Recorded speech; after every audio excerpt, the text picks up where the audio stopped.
రాష్ట్రంలో దేవుడిని అడ్డం పెట్టుకుని రాజకీయాలు చేయటం, దేవుడు ఆస్తులతోటి వ్యాపారాలు చేయించటం, కబ్జాలు చేయించటం చంద్రబాబు నాయుడు గారికి తెలిసినట్టుగా మరెవరికీ తెలియదన్న విషయం మరొకసారి ప్రజలందరికీ తెలుస్తాం. ఇవాళ విజయవాడలో నిన్నటి నుంచి ఎంతో ప్రతిష్టాకరంగా అమ్మలగన్న అమ్మ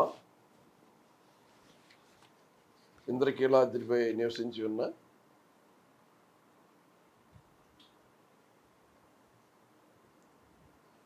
కనకదుర్గమ్మ తల్లి ఉత్సవాలు ఎంతో ప్రతి సంవత్సరం వైభవంగా జరుగుతాయి. ఈ సంవత్సరం కూడా వైభవంగా జరపటానికి తలపెట్టామని చెప్పడం జరిగింది.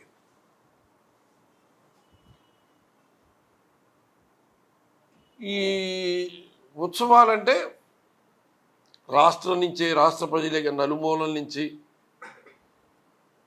రాష్ట్ర ప్రజలు ఎంతో విశేషంగా భక్తి శ్రద్ధలతో రావటం కాకుండా ఇతర రాష్ట్రాల నుంచి కూడా, ఇటు ఒరిస్సా, తమిళనాడు, కర్ణాటక, మహారాష్ట్ర, తెలంగాణ, ఇతర రాష్ట్రాల నుంచి కూడా కనకదుర్గమ్మ అమ్మవారిని దర్శించుకోవడం కోసం చాలా భక్తి శ్రద్ధలతోటి లక్షలాది మంది భక్తులు ప్రతి సంవత్సరం వస్తారు. ఏటా సంవత్సరానికి యావరేజ్ లెక్కేసుకుంటే ఒక 20 లక్షల మంది వరకు కూడా భక్తులు అమ్మవారిని దర్శించుకుని వెళ్తారు.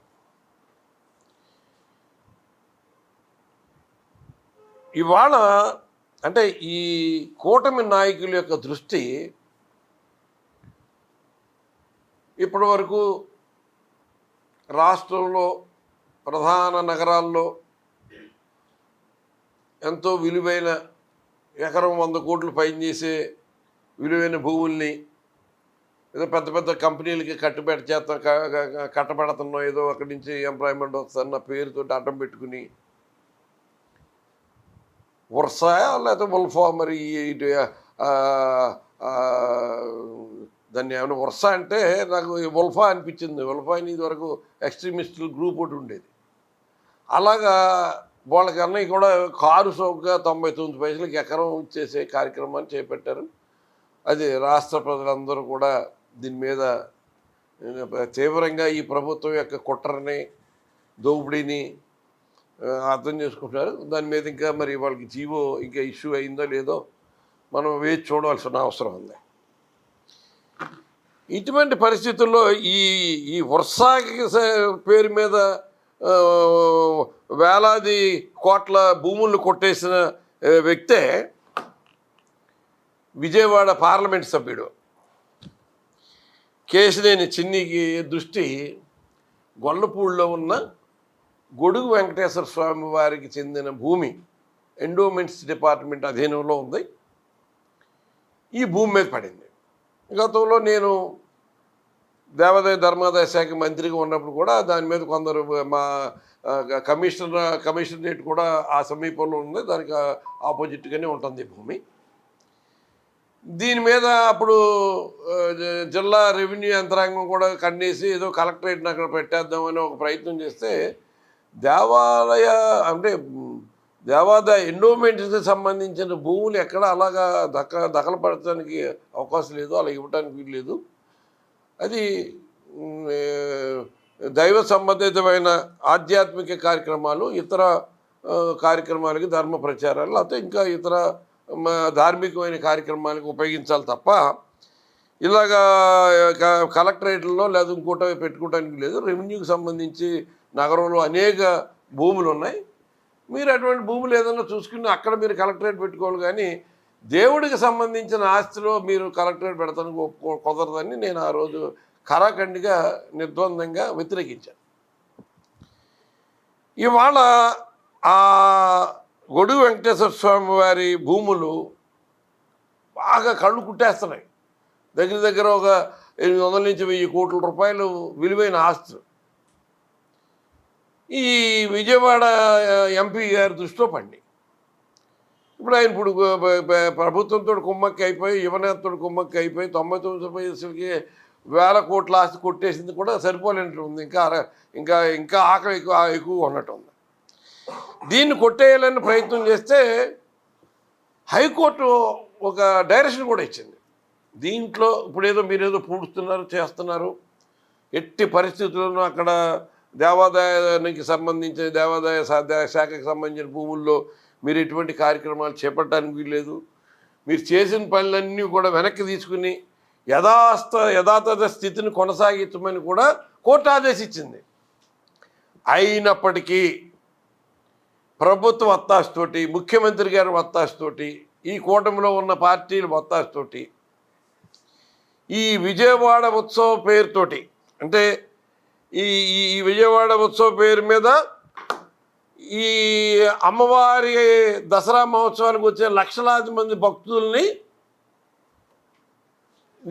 దీన్ని అట్రాక్ట్ చేసేలాగా అక్కడ ఒక అమ్యూజ్మెంట్ పార్క్ లాగా పెట్టి ఏదో స్టాల్స్ రూపంలోనూ, లేకపోతే ఇంకా డ్రామాలు, డ్యాన్సులు, క్యాబరేలు, క్లబ్బులు, పబ్బులు నడిపించే కార్యక్రమాన్ని చాలా విస్తృతమైన ప్రచారంతో చేసే ప్రయత్నం చేస్తున్నారు. దీని వెనకాల చాలా పెద్ద స్కెచ్ ఉంది. రాష్ట్ర ప్రభుత్వ అధినేత సహకారం లేకుండా, యువనేత సహకారం లేకుండా ఇటువంటి కార్యక్రమాలు తలపెట్టే సాహసం ఎవ్వరూ చేయలేరు. కాబట్టి దీని వెనకాల పెద్ద తలకాయలు ఉన్నాయనే విషయాన్ని మనం ఖచ్చితంగా అంగీకరించవలసిన విషయం ఉంటుంది. అది అన్ని రకాలుగా కూడా ప్రజలు అదే రకంగా ఆలోచిస్తున్నారన్నది మనం అందరూ కూడా తెలుసుకోవాలి. ఇక్కడ దీని వెనకాల ఏంటంటే, దీని వెనకాల ఒక నేపథ్యాన్ని కూడా వీళ్ళు ఒక ఆసరాగా తీసుకున్నారు. అక్కడ ఇంతకుముందు ఏదో విజయవాడ ఆటో నగర్కి సంబంధించేదో, విజయవాడ డెవలప్మెంట్కి సంబంధించేదో అసోసియేషన్ ఆ కార్యక్రమాలు చేసి ప్రభుత్వానికి సంబంధించిన కొన్ని భూములు అన్నీ కూడా వాళ్ళు అక్కడ ఏదో కార్యక్రమాలకు నిమిత్తం ఆక్రమించుకుని దానికి సంబంధించిన అద్దెలు కూడా ఇప్పటివరకు చెల్లించకపోయినా దాన్ని డిఫాల్ట్ లిస్టులో బ్లాక్ లిస్టులో పెట్టిన దాన్ని ఈ ఎంపీ గారు ఏదో దాన్ని వాళ్ళని ఏదో దువ్వి దానికి సంబంధించిన నేపథ్యాన్ని దృష్టిలో పెట్టుకుని వాళ్ళు ఏదో ఉన్న బకాయిలు మాఫీ చేస్తాను, ఇంకోటి ఏదో ఇచ్చి దాన్ని ఏదో ఒక ప్లాట్ఫారం కింద చేసుకోవాలని ప్రయత్నం చేసి ఒక శ్రేయస్ మీడియా అంట, ఇటువంటి వాళ్ళందరూ ఇటువంటివన్నీ బయటకు వస్తూ ఉంటాయి. ఈ కూటమిలో కొట్టేసే బాబతో తాలూకు వాళ్ళందరూ కలుస్తూ ఉంటారు. అలాగే వైబ్రెంట్ ఎగ్జిబిషన్ సొసైటీ అంట, వీళ్ళందరినీ అడ్డం పెట్టుకుని ఇది ఒక అమ్యూజ్మెంట్, ఈ వచ్చిన భక్తుల యొక్క జేబులు కొట్టేయడానికి. అంటే అమ్మవారి మీద భక్తితోటి ఎంతో దూరం నుంచి ఇతర రాష్ట్రాల నుంచి వచ్చే భక్తులకి వీళ్ళ మైండ్ డైవర్ట్ చేసేసి ఏదో క్యాబరేలను డ్యాన్సులు చూపించి వాళ్ళని దైవభక్తి నుంచి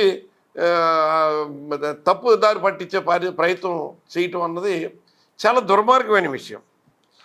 ఇది యాక్చువల్గా స్టేట్ ఫెస్టివల్ కింద జరగాలి అమ్మవారి ఉత్సవాలు, మరి ఇంతవరకు స్టేట్ ఫెస్టివల్ కింద డిక్లేర్ చేసినట్టు లేరు. ఇది మాత్రం విజయవాడ ఉత్సవాన్ని స్టేట్ ఫెస్టివల్ కింద చేయాలని ప్రయత్నం ఆల్రెడీ నిన్న ఓపెనింగ్ ఓ పెద్ద ఆయనతో చేయించారు.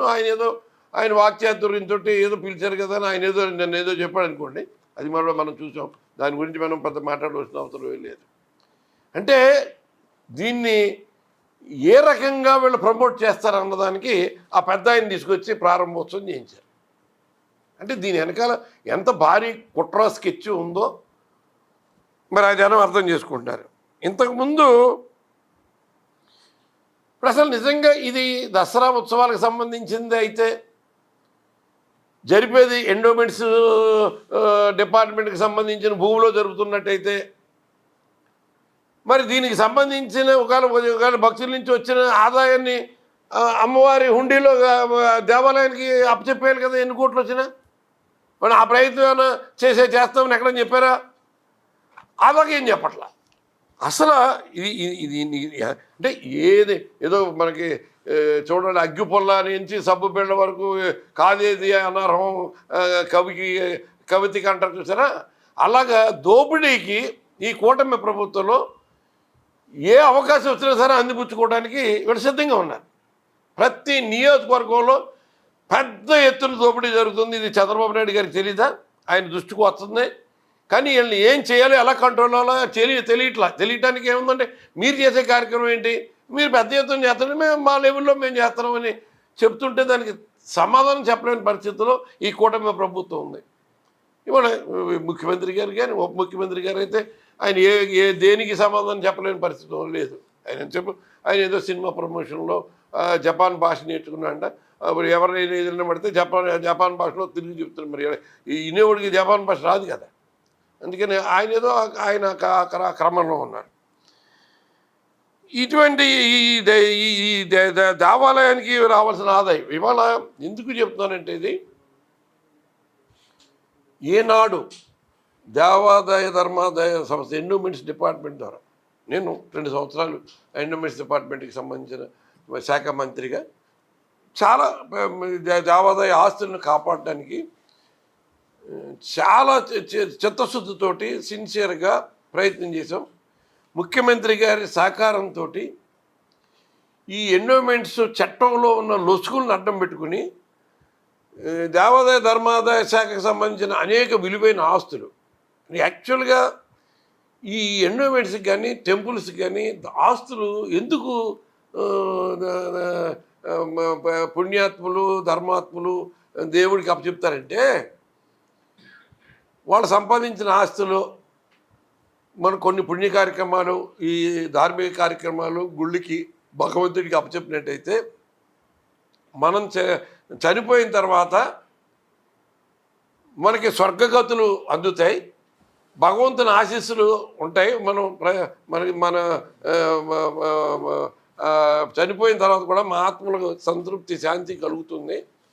దాని పేరు మీద కొన్ని సంస్థలు అన్ని మనుగడలోకి వస్తాయి. ఈ భగవంతునికి సంబంధించి అప్పచెప్తే అక్కడ ఎవరో దాన్ని అన్యగ్రంథం చేయటానికి ధైర్యం చేయరు అని భగవంతుడి పేరు మీద దానం అనకూడదు, కానీ భగవంతుడికి ఇచ్చింది భగవంతుడికి అప్పచెప్తారు. అలాగా ఈ గొడుగు వెంకటేశ్వర స్వామి దేవాలయానికి ఎవరో పుణ్యాత్ములు అప్పచెప్పిన భూమి ఇది.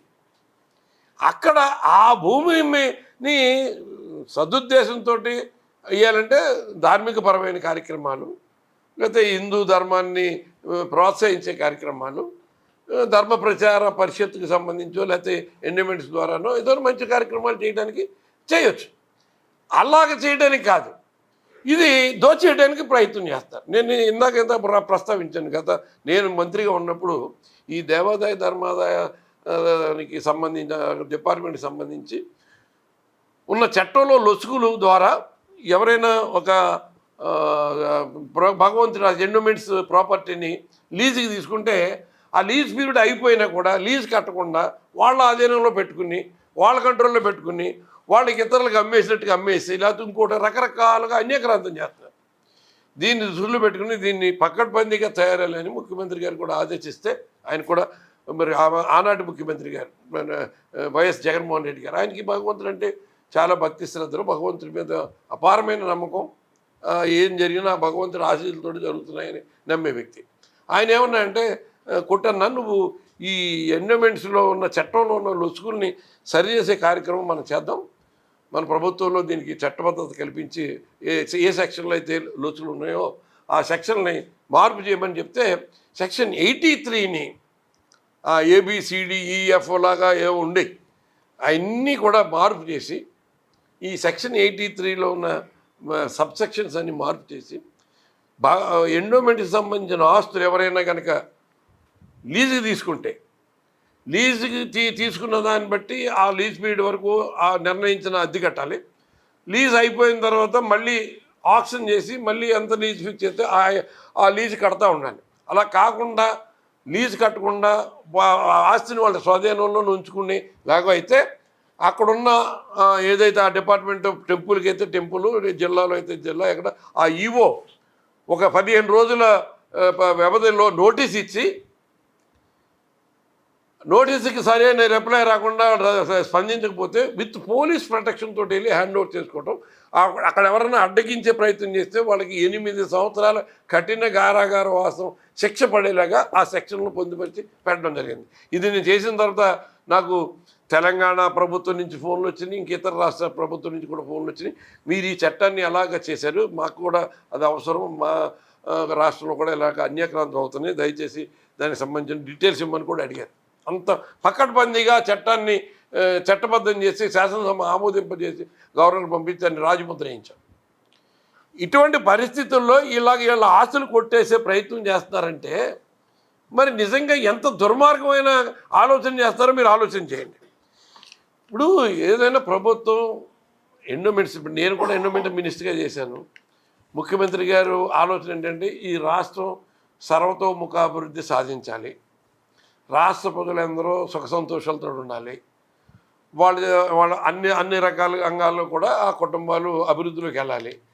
దీనికి సంబంధించి నువ్వు దేవాదాయ ధర్మాదాయ శాఖ మంత్రిగా ఏదైనా ఒక మంచి కార్యక్రమం చెయ్యాలి, చేస్తే బాగుంటుందని ఆయన సూచించడం జరిగింది.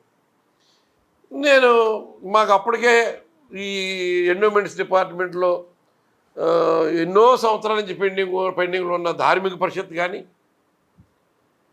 లేకపోతే ఆగమ సలహా మండలి కానీ, అప్పటికి అర్చక ట్రైనింగ్ అకాడమీ కానీ ఇవన్నీ ఏమి లేవు.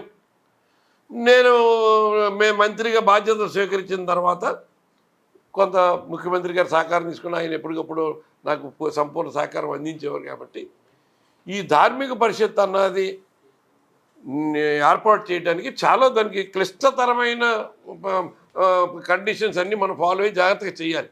దానికి సంబంధించిన దాంట్లో ఉన్న ప్రతి వ్యక్తి కూడా దానికి సంబంధించి పరిణతి సాధించిన వ్యక్తులకే ఇవ్వవలసిన అవసరం ఉంది. కొన్ని సత్రాలకు సంబంధించి లేకపోతే మఠాలకు సంబంధించి ఈ రకమైన వ్యక్తులందరినీ చేసి దాంట్లో ఈ ధార్మిక పరిషత్తుని ఏర్పాటు చేసాం. ధార్మిక పరిషత్తుని ఏర్పాటు చేయడమే కాకుండా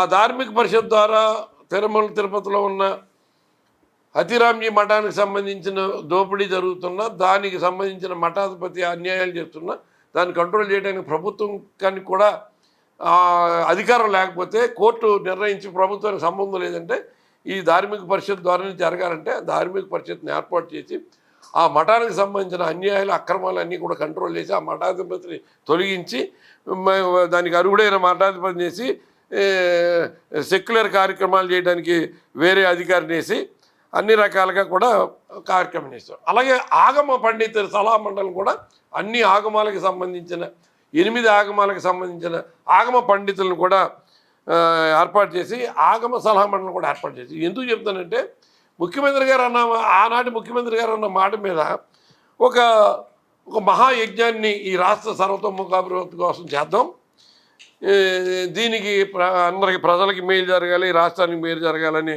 ఆలోచనతో ఈ ఆగమ సలహా పండితులందరినీ కూడా ఆలోచించి దీనికి ధార్మికపరమైన వ్యక్తులందరినీ కూడా ఆలోచించి ఆ రోజున 2023 మే 7వ తారీఖు నుంచి మే 12వ తారీఖు వరకు అష్టోత్తర శతకుండాత్మక చండీ రుద్ర రాజశ్యామల సుదర్శన సహిత శ్రీ మహాలక్ష్మి మహాయజ్ఞాన్ని అవాళ చేయడం జరిగింది. నిజంగా నభూతో నా భవిష్యత్ అన్నారు అక్కడ వచ్చిన పీఠాధిపతులు అందరూ కూడా. ఇటువంటి యజ్ఞం భారతదేశ చరిత్రలో 8 ఆగమాలు కలిపి చేసిన యజ్ఞం ఏకైక యజ్ఞం ఇదే. ఇప్పటివరకు భారతదేశ చరిత్ర ఎక్కడ జరగలేదు. త్రేతాయుగంలో శ్రీరామచంద్ర ప్రభు ఆవేళ ఇటువంటి 8 ఆగమాలు కలిపి చేసిన యజ్ఞం ఆవేళ చేసినట్టుగా మాకు పురాణంలో చదివానని నాకు నేను చెప్పడం కాదు. ఇప్పుడు ఈ రోజున రాష్ట్ర ప్రభుత్వానికి ఆధ్యాత్మిక సలహాదారులుగా ఉన్న మరి ప్రముఖ ప్రవచనకర్త శ్రీ చాగంటి కోటేశ్వరరావు గారు ఆయన వచ్చి చూసి ఇది ఆనాటి త్రేతాయుగంలో జరిగిన యజ్ఞమే తప్ప ఆ తర్వాత భారతదేశం చరిత్ర ఎక్కడ కూడా 8 ఆగమాలను కలపడం అన్నది ఎవరికి సాధ్యం కాదు. అటువంటి అసాధ్యమైన కార్యక్రమాన్ని ఈ ప్రభుత్వంలో మీరు చేయగలిగారు ముఖ్యమంత్రి గారి సహకారంతో అని ఆయన వాళ్ళ ఈ విషయం గురించి చెప్పడం జరిగింది. అప్పుడు కానీ మాకు తెలియదు ఇంత గొప్ప కార్యక్రమం ఏదో మనం రాష్ట్రాన్ని, రాష్ట్ర ప్రజల్ని, రాష్ట్రాన్ని అభివృద్ధి పథంలో నడపాలి, సర్వతోముఖ అభివృద్ధి కోసం అని ఒక సత్సంకల్పంతో చేసాం. కానీ ఇంత లోతుగా మనం చేసిన కార్యక్రమం సక్సెస్ అవుతుందని మాకు కూడా తెలియదు. అంటే అటువంటి కార్యక్రమం ఆవాళ్ళు జరిగితే ఇవాళ ఈ విజయవాడ ఉత్సవం పేరు మీద 100 కోట్లు కొట్టేయడానికి ప్లాన్ చేసి దోసేయడానికి కూటమి ప్రభుత్వం ప్రయత్నం చేస్తుందంటే నిజంగా సిగ్గుపడాలి. అంతేకాదు వీళ్ళు ఎంతసేపు ఏం ఆలోచన చేస్తున్నారంటే, గతంలో కూడా కనకదుర్గమ్మ ఉత్సవాలు చేసినప్పుడు జనరల్గా అక్కడున్న లోకల్ నాయకులకి కొంచెం ప్రాధాన్యత ఇచ్చి, ఎందుకంటే ఒకటేదో కార్యకర్తలు అందరూ ఉంటారు, వాళ్ళకి దర్శన భాగ్యం కలిగించాలి, రోజు అమ్మవారిని దర్శించుకుంటారు అనుకుంటారు. అయితే ఈ దర్శనాలు దాని పేరు మీద అనేక అవకతవకలు జరుగుతున్న విషయాన్ని నా దృష్టికి రావడం జరిగింది. ఎందుకంటే లక్షలాది మంది భక్తులు వస్తారు. దసరా మహోత్సవాల రోజుల్లో అంతరాలయ దర్శనాన్ని కొంత రెస్ట్రిక్ట్ చేయడం జరిగింది. మనం దాన్ని కుదించడం జరిగింది. ఏదైనా ప్రోటోకాల్లో జ్యుడిషియల్ ఆఫీషియల్ ఐపీఎస్, ఐఏఎస్లు, ఐఏపీఎస్లో లేకపోతే ఉన్నతాధికారులు, మంత్రి వర్గాలలో ఉన్న వాళ్ళు, ఇంకెవరైనా ప్రోటోకాల్ ఉన్న వాళ్ళకి వరకు పరిమితం చేసి మిగిలిన వాళ్ళందరికీ కూడా, ఎందుకంటే లక్షలాది మంది వస్తారు, అందరినీ ఒకే రకంగా మనం చేస్తారంటే కొంచెం ఎఫర్ట్ చేసేవాళ్ళు ఇబ్బంది పడే పరిస్థితి ఉంటుంది. జనరల్ క్యూలో వెళ్ళాలనేటప్పటికి ఇబ్బంది అవుతుంది. ఇది కొంచెం గుర్తించి, అప్పటికి కూడా 100 రూపాయలు, 300 టికెట్లు 500 ఉండేది. దాన్ని మనం ఒక క్రమబద్ధీకరణలో భాగంగా అమ్మవారి మహాద్వారం దగ్గర నుంచి వచ్చి దర్శనం చేసుకునే వాళ్ళకి 500 రూపాయల టికెట్టు, తర్వాత 300 రూపాయల టికెట్కి, 100 రూపాయల టికెట్కి ఉచిత దర్శనానికి సంబంధించి 3 క్యూలు వెనకాల 3 హైట్స్లో ఎవరికి అందరికీ అందుబాటులో అమ్మవారి కనపడేలాగా ఏర్పాటు చేసాం. ఆ వేళ మొత్తం ప్రెస్ అంతా కూడా నేను అక్కడ ఉండి పర్యవేక్షణ జరిగేది. ప్రెస్ వారు ఎప్పుడైనా ఎవరైనా ప్రశంసిస్తుందా రాజకీయ నాయకుల్ని? ఎందుకు ఏదో వాళ్ళ లోపం ఎత్తి చూపెడతారు. కానీ జరిగిన కార్యక్రమాలని ఆవేళ మీడియా మిత్రులు అందరూ చాలా బాగా అప్రిషియేట్ చేశారు. బాగా జరిగినాయి, బాగా జరుగుతున్నారు, ఇలాగే జరగాలి అనుకుని కోరుకున్నారు. ఆవిడ ప్రసాదంలో కూడా క్వాలిటీని కూడా బాగా పెంచి చేసాం. ఈ 500 దర్శనం ద్వారా ఎవరి రికమెండేషన్ లేకుండా, ఎవరిని అడగకుండా 500 రూపాయల టికెట్ తీసుకోవడం, ఒక ప్రత్యేకమైన క్యూ లైన్లో రావడం, అమ్మవారి ప్రధాన ద్వారం నుంచి దర్శనం చేసుకోవడం, సంతోషంగా బయటికి వచ్చేయటం, ఇలా జరిగేది. ఇప్పుడు ఏమైంది? ఇది ఎప్పుడైతే ఈ సిస్టమ్ ఉందో, ఈ రాజకీయ నాయకులు, రాజకీయ ప్రమేయం ఉన్నవాళ్ళు, ఈ వెనకాల రాజకీయ వత్తాసు ఉన్నవాళ్ళు పెత్తనం జరగట్లా. దానికోసం మరి మరి మరి మంత్రి గారి మీద ఒత్తిడి తీసుకొచ్చారో, లేకపోతే ముఖ్యమంత్రి మీద ఒత్తిడి తీసుకొచ్చారో మరి నాకైతే తెలియదు. ఇటీవల నేను చూసింది ఏంటంటే 500 రూపాయలు టికెట్ని రద్దు చేసామని చెప్పారు. అంటే పోనీ ఏమన్నా అంతరాలయ దర్శనాన్ని ఏమన్నా మానేశారా, రెస్ట్రిక్ట్ చేశారా? లేదు. విడిగా వాళ్ళకి సంబంధించిన వాళ్ళని ఫ్రీగా పంపిస్తారా, బయట డబ్బులు కలెక్ట్ చేస్తున్నారా ఏంటో తెలియదు. ఆ లోకల్గా ఉన్న నాయకులు, అది మనం బయట, అది అక్కడ నేను చెప్పిన దాన్ని బట్టి అక్కడ ఉన్న ఎవరైతే డబ్బులు ఇచ్చి లోపలికి వెళ్తారో వాళ్ళకి అర్థమవుతుంది. ఇది చాలా క్రమబద్ధాన్ని, ఒక రెగ్యులేట్గా చేసిన కార్యక్రమాన్ని వాళ్ళు బ్రేక్ చేసి దాన్ని మళ్ళీ వాళ్ళు యథాస్థాతంగా పూర్వస్థాయిలో వాళ్ళ చేతి కబ్జాలో పెట్టుకోవడానికి ఉపయోగించుకుంటారు. ఎందుకంటే 500 రూపాయల టికెట్ పెట్టినందువల్ల ఇప్పుడు వాళ్ళ తిరుపతిలో బ్రేక్ దర్శనం ఉంటుంది, లిమిటెడ్గా ఇస్తారు. బ్రేక్ దర్శనానికి ఎవరైనా ఫ్రీగా, ముఖ్యమంత్రి గారి రికమెండేషన్ ఉంది కదా, సీఎంఓ నుంచి వచ్చింది కదా అని ఎవరంటే టికెట్ లేకుండా బ్రేక్ దర్శనానికి వెళ్తారా? తిరుపతిలో దొరికితేనే మహాభాగ్యం అనుకుని వెళ్తారు. ఇక్కడ కూడా 500 రూపాయల టికెట్ లిమిటెడ్గా ఇచ్చాం. మనం దర్శనం ఇచ్చే టైంలో గంటకి ఎంతమంది దర్శనం చేయగలుగుతున్నారో క్యాల్కులేట్ చేసి మరి టైం స్లాట్లో ఇచ్చేవాళ్ళం. అందుకని టికెట్ తీసుకున్న వాళ్ళందరూ హ్యాపీగా అమ్మవారి దర్శనం చేసుకునేవారు, ఓపికగా వెళ్ళేవాళ్ళు, ఫ్రీ లైన్లో వెళ్ళేవాళ్ళు, 100 రూపాయలు ఎఫర్ట్ చేసేవాళ్ళు, 300 ఎఫర్ట్ చేసేవాళ్ళు, ఎవరి స్థాయిలో వాళ్ళు బాగా సక్సెస్ఫుల్గా జరిగింది. ఇవాళ 500 రూపాయలు రద్దు చేయడం మూలంగా ఎవరికి లాభం జరిగింది? అమ్మవారికి వచ్చే ఆదాయం, హుండీ ఆదాయం కోల్పోయింది. ఇవాళ అమ్మవారికి నిన్న ఎవరో మన మిత్రుడు చెప్తున్నాడు, 5-6 కోట్లు అంటే ఒక 7-8 కోట్లు, 10-12 కోట్ల వరకు మనకి అమ్మవారి ఆలయానికి వచ్చేది. ఇవాళ ఆదాయానికి గండిపడేలాగా ఈ విజయవాడ ఉత్సవం పేరు మీద ఈ అట్రాక్ట్ చేసి ఈ డబ్బులన్నీ కూడా అక్కడికి వచ్చేస్తాయి, వాడు జేబులు నిండిపోతాయి, అమ్మవారి ఆదాయానికి గండిపడద్ది. మరి ఇది ఎవరిని ఉద్దేశించి, ఎవరి ప్రోద్బలంతో ఈ కార్యక్రమాలు చేస్తున్నారంటే మరి దానికి సమాధానం ముఖ్యమంత్రి గారు చెప్పాలి. ఏంటంటే ప్రతిదానికి ఆయన ఏదైనా ఇష్యూ పీకల మీదకి వచ్చిందంటే దానికి డైవర్ట్ చేయడానికి ఏదో ఒక ఇష్యూ పడతారు. ఒక పక్కన ఇది జరుగుతూ ఉంటే తిరుమల తిరుపతిలో హుండీలో ఏదో పరకామణిలో తేడా వచ్చిందని ఒక వార్తని ప్రాచుర్యంలోకి తీసుకొచ్చారు. దానికి అప్పుడు అంతకుముందు చైర్మన్గా చేసిన వ్యక్తి, మీరు 14 సంవత్సరాలు రాష్ట్రంలో ముఖ్యమంత్రిగా ఉన్నది మీరే కదా, మరి మీ సమయంలో కూడా జరుగుతున్నప్పుడు మీరు ఎందుకు గుర్తించలేదు? ఇవాళ మీరు డైవర్షన్ కోసం దీన్ని ఎందుకు ఇష్యూ చేస్తున్నారు? చేస్తే దానికి ఏదైనా సిబిఐ ఎంక్వైరీ అండి. సిట్ అంటే ఎవరో మీ ఇంట్లో పనిచేసేవాళ్ళు, అధికారంలో ఉన్న అధికారులు, పనిచేసే అధికారులను తీసుకొచ్చి ఓ సిట్ కింద ఎత్తే మీరు ఏం చేయమంటారు? రాస్తారు. సిట్ వల్ల దానికి ఉపయోగం, దాన్ని ఆ వాల్యూయే పోయింది సిట్ అన్న మాటకి. కాబట్టి మీరు సిబిఐ ఎంక్వైరీ చేయండి అని ఆయన అడగడం జరిగింది.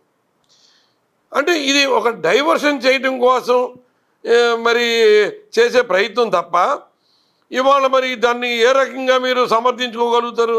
ఈ విజయవాడ ఉత్సవ పేరుతోటి అమ్మవారి ఆలయానికి వచ్చే భక్తులు, లక్షలాది మంది భక్తుల్ని ఏ రకంగా మీరు దోపిడీ చేయడానికి ప్రయత్నం చేస్తున్నారు? ఒకవేళ ఆధ్యాత్మిక కార్యక్రమాలు నిర్వహిస్తాం, మంచి ఒక లేజర్ షో ద్వారా అమ్మవారి వైభవాన్ని చూపెడతాం, లేదా మల్లేశ్వర స్వామి వారి వైభవాన్ని చూపెడతాం, లేదా కృష్ణమ్మ అన్నీ చూపెడతాం. అటువంటిది ఏమైనా చేస్తారా అంటే ఏదో ఫంక్షన్ హాల్ ఇస్తారంట, స్టేడియంలు కడతారంట, లేకపోతే క్లబ్బులు పెడతారంట, పబ్బులు పెడతారంట. ఇటువంటి కార్యక్రమాలకి మీరు ఈ సొసైటీని ముసుగులో పెట్టుకుని మీ నాయకులు చెప్పమన్నట్టుగా చెప్తారంటే దీంట్లో మీకేమీ అందకుండానే, చిల్లర ముట్టకుండానే ఈ కార్యక్రమాలన్నీ ప్రభుత్వంలో జరిగిపోతున్నాయా? ప్రజలకి వ్యతిరేకమైన కార్యక్రమాలు చేయాలంటే ఏ ప్రభుత్వం వెనక ముందు ఆలోచించాలి కదా. దానికి ఆలోచించకుండా ముందుకెళ్తారంటే ఏంటో దాని వెనకాల అర్థం ఏదో ఉంది. ఇంతకుముందు ఏదో కృష్ణా జిల్లా ఇండస్ట్రియల్ మరియు వ్యవసాయ ఎగ్జిబిషన్ సొసైటీ అనేది ఒకటేదో ఉండేదంట. అది ఇప్పటికే ఆటోనగర్లో ఫంక్షన్ హాల్లో ఉంది. దానికి సంబంధించిన బకాయిలు ఉన్నాయి, ఇప్పటివరకు చెల్లించలేదు. ఆ సొసైటీని ఈయన హ్యాండ్ ఓవర్ చేసుకుని ఈ కేసు నుంచి దీన్ని ఏదో దీనికి సంబంధించి టూరిజం శాఖను కూడా ఈ పున్నమి ఘాట్ కానీ, బెరం పార్క్ కానీ, జనరల్గా ఇంతకుముందు మేము దసరా ఉత్సవాలు చేసేటప్పుడు ఈ బెరం పార్కు, ఈ టూరిజంకి సంబంధించిన అక్కడ విజయవాడ నుంచి వచ్చే భక్తులకి అక్కడ బస్సులు పార్క్ చేయడానికి ఉపయోగించుకునేవాళ్ళం. ఆ రకంగా భక్తుల సౌకర్యార్థం ఏదైనా ఉపయోగించుకుని చేస్తారంటే ఉచితంగా ఓకే. అలా కాకుండా మీరు మీ ఇష్టం వచ్చిన దోపిడీ కోసం ఈ వచ్చిన అవకాశాన్ని ఉపయోగించుకుందామంటే ఇంక దీనికి ఇది ఒకటే కాదంట. మున్సిపల్ కార్పొరేషన్ చేసిన తుమ్మలపల్లి కళాక్షేత్రాన్ని కూడా ఉచితంగా ఇచ్చేస్తున్నారు. లేకపోతే టూరిజంకి శాఖకి సంబంధించిన సహకారం అంతా కూడా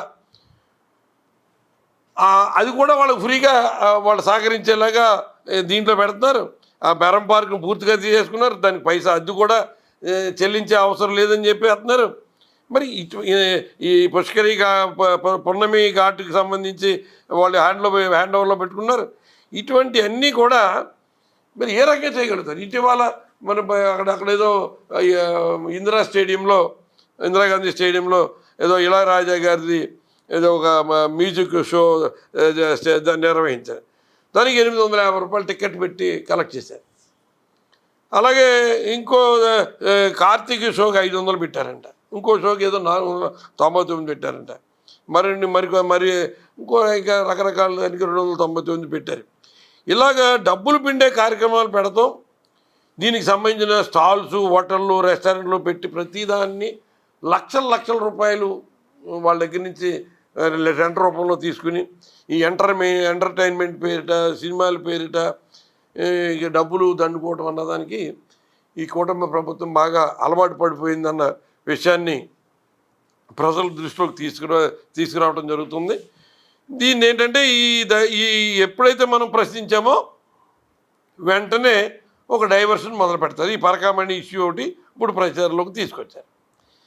అంటే ఇప్పుడు మీరు చేసే ఈ విష ప్రచారాలకి భయపడిపోయి ప్రజలకు సంబంధించి మీరు చేసిన దోపిడీని మేము వదిలేసి కూర్చుంటాం అనుకుంటారా వైఎస్ఆర్ కాంగ్రెస్ పార్టీ తరఫున? నేను దేవాదాయ ధర్మాదాయ శాఖ మంత్రిగా చేసి ఇంత నిజంగా మరి దగ్గర 1200 కోట్ల రూపాయల కార్యక్రమాలు చేశాం. మన కనకదుర్గమ్మ ఆలయంలో మరి పర్మనెంట్గా ఈ ఉత్సవాల పేరు మీద మన ఆలయ ప్రాంగణానికి బయట నుంచి క్యూ లైన్లు పెట్టి తీసుకెళ్లే కార్యక్రమం ప్రతి సంవత్సరం జరుగుతుందానికి లక్షలాది రూపాయలు ఖర్చు పెడుతున్నాం.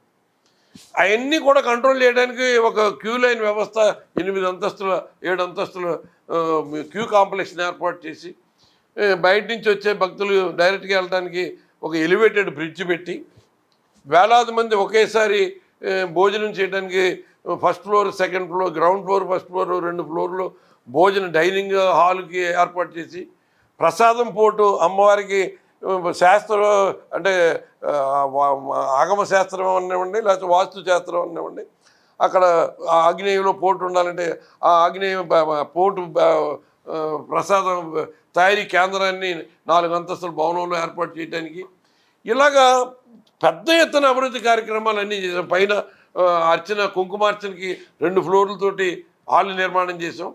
లేకపోతే యాగశాలని ఒక భక్తుడు ఏదో నేను నిర్మాణం చేస్తుంటే అప్పటి నుంచో పర్మిషన్ లేకపోతే అది నిర్మాణం చేసాం. మల్లేశ్వర స్వామి ఆలయం ఎప్పుడుదో అది పురాతనం అయిపోతే ఆ ఆలయాన్ని పునర్నిర్మాణం చేసి మళ్ళీ పునఃప్రతిష్ఠ చేసాం. అలాగే శ్రీశైలంలో పెద్ద ఎత్తున అభివృద్ధి కార్యక్రమాలు చేయటం, దాంట్లో కొన్ని అక్కడ వాళ్ళు కావాలని మోకాలంటం పెట్టి ఆ పనులు జరగకుండా ఆపేశారు కమిషన్ల కోసం. అలాగే శ్రీకాళహస్తిలో పెద్ద ఎత్తున అభివృద్ధి చేసాం, కాణిపాకంలో అభివృద్ధి చేసాం, అన్నవరం క్షేత్రంలో అభివృద్ధి చేసాం, ద్వారకా తిరుమలలో దగ్గర 100 కోట్ల పైన అభివృద్ధి కార్యక్రమాలు చేసాం. మరి సింహాచలంలో కార్యక్రమాలు జరుగుతున్నాయి. ఇంకా ఇతర క్షేత్రాల్లో పెద్ద ఎత్తున సీజీఎఫ్ నిధులను కూడా దగ్గర 650 కోట్ల రూపాయలు సీజీఎఫ్ ద్వారా ఆలయాల్ని, కొత్త ఆలయాలు కానీ ఆలయాల పునర్నిర్మాణం కానీ అన్నీ కూడా పెద్ద ఎత్తున చేశాం. అంటే ఇవన్నీ ఎవరో దృష్టి పెట్టుకోవట్లా. మనం అధికారులు ఉన్నంతసేపు ఏది ఎలా లాగాలంటే లాగేయటం అన్నది ధ్యేయంగా పెట్టుకున్నట్టు కనపడుతుంది. దీని మీద మరి సంబంధిత శాఖ మంత్రులు కూడా ఆయన దృష్టి పెట్టాలి. ఈ రకంగా మరి దేవాదాయానికి సంబంధించిన ఆస్తులు, ఇటువంటి అమ్యూజ్మెంట్లు, మరి సభ్య సమాజానికి ఒక ధార్మికపరమైన కార్యక్రమాలు ఏమైనా చేయండి పర్వాలేదు, కానీ ఏదో కమర్షియల్ కార్యక్రమాలని డబ్బు సంపాదించడం కోసమే చేసే కార్యక్రమాలను అక్కడ చేస్తామంటే మాత్రం ఇది ఎంత మాత్రం కూడా అంగీకారం కాదు.